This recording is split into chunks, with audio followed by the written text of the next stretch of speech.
தமிழ் இன்று அமையாதது என்று கருதுகின்றான். ஆனால் எந்த மருந்து என்று சொல்லவில்லை. வள்ளுவன் கல்வி என்று சொல்லி இருக்கிறான். ஆனால் எது கல்வி என்று சொல்ல தேசத்திலும் வளரக்கூடிய விதை.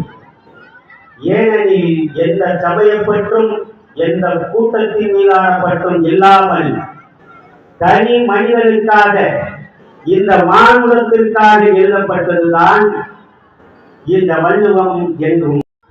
எத்தனையோ பேர் வானத்தை குறித்து கவிதை வரைந்திருந்தாலும் மீண்டும் மீண்டும் வரையறையின்றி கவிதை வரைவதற்கு வானம் ஏதோ ஒன்றை தன்னிடம் வைத்துக் கொண்டே இருக்கிறது என்பது எப்படி உண்மையோ, படிக்கின்ற பொழுது ஒரு செய்தியை படித்தேன்.